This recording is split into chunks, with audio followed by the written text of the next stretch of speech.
Yo, what is going on, everybody? My name is Matty Balls, and today I'm going to be talking about the mysterious origins of Paris, Texas. You saw how I'm moving, I'm tripping. Got these tabs on my tongue like a browser. Oh my god, Louis over there spitting. He could beat up this beat for an hour.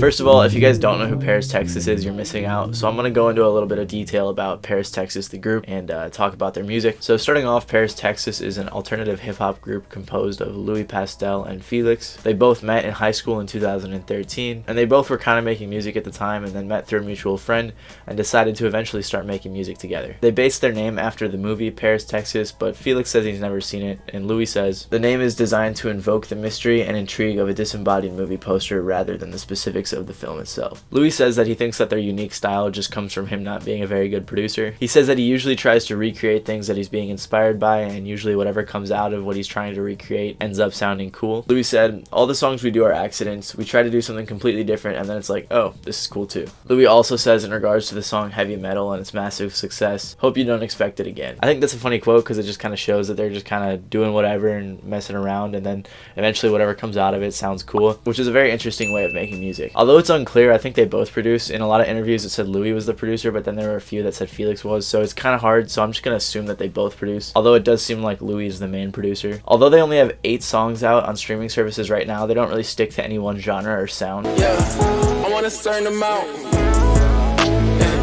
Once I get that, then I'm out. I used to be in a drought. Now bitches sweaty as shit. They're relatively new to the scene, and their first song that was put on streaming services was put out this year in February, and they already have 200,000 monthly listeners. However, that was definitely not the first time they ever made music. They met in 2013 and have been making music ever since. Their first EP that I could find was released on October 4th of 2018, and it's called I'll Get My Revenge in Hell. It was posted on their SoundCloud, and it's actually really good from what I can see as their first EP. Obviously, that's not the first music they've ever made, since again, like I said, they met in 2013 and started making music around then. But that was a pretty solid EP, and I'm surprised it's still up on SoundCloud since they deleted all their other music. Cause half of you niggas is gassed up. I'm like lighting a cig at a gas pump. The highway to success is a fast one. Drive too slow and your ass can get passed up. I might hop out the whip, hit a light jog. You still need a gold mushroom to catch up. Yeah, what's up, bitch? Yeah, tryna fuck tonight. What's up, bitch? Yo, tryna fuck tonight. With my niggas, yo, and we in the Judging by the amount of comments the EP received on SoundCloud when it was first released, which was very little, I'm assuming that the EP went very under the radar at the time it was released. Almost 3 years later, on February 17th of 2021, they would drop their next single, Heavy Metal, which would begin their next project's rollout. Heavy Metal was also released alongside a high-quality music video, and that garnered a ton of views and popularity for them. I think it's also interesting that the tweet that they first announced the song Heavy Metal on the 17th only had 12 likes. A month after that release, on March 17th of 2021, they would drop the song Situations. A month later, on April 14th of 2021, they would drop their third and most recent single, Force of Habit, which is one of my favorite songs. All I think about is chance.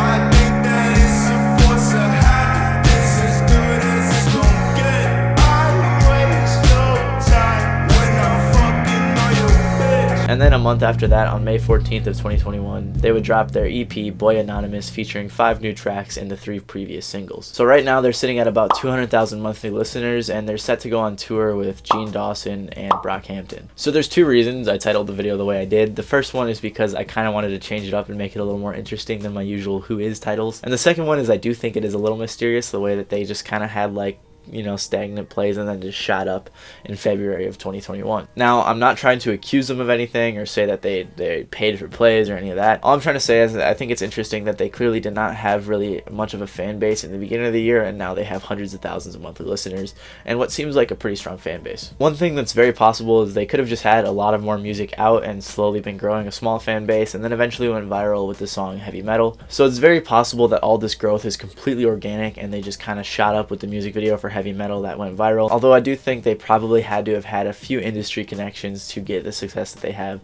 so quickly. I think another reason that they have only 1 EP on streaming services might just be to give Paris, Texas a more polished look. It's very possible they had more projects out under the name, or they were dropping projects under another name, or they weren't releasing anything, but it is also possible they were and were just taking down what they had out already. Like I said earlier, I'm assuming they do have a couple connections into the industry, especially if they're going on tour with Brockhampton already, and that can very easily happen, especially when you're living in LA. There's a lot of people there to get connections collaborations with. And I'm not again saying that they are necessarily an industry plant. I do think it's very possible that they are, and that there is some sort of behind the scenes thing going on that's helping them out. And again, I'm not trying to say there's anything wrong with that. I honestly really don't think any of that really matters. As long as you're getting good music, that's all that really matters. But again, like I said earlier, it's also very possible that they just went viral after dropping Heavy Metal. Again, I just think it's interesting the way that they've blown up so quickly. I'm not saying that they're an industry plant necessarily. I'm kind of just hypothesizing different scenarios in which they could have blown up so quickly. Whether or not they are isn't really a big deal to me. I don't really care. I just think it's really interesting how they've grown so quickly. If you guys have any thoughts on this, make sure to let me know in the comments below. Regardless, I think they make great music and that you guys should definitely check them out. My 3 favorite songs from them would be Heavy Metal, Casino, and Force of Habit. Make sure to check out Paris, Texas. I think it's a really great group and they're going to have a lot more dope music to drop. If you enjoy this type of content, make sure to leave a like and subscribe down below and stick around for more. Other than that, it's been Many Balls, and I'll see you guys next time.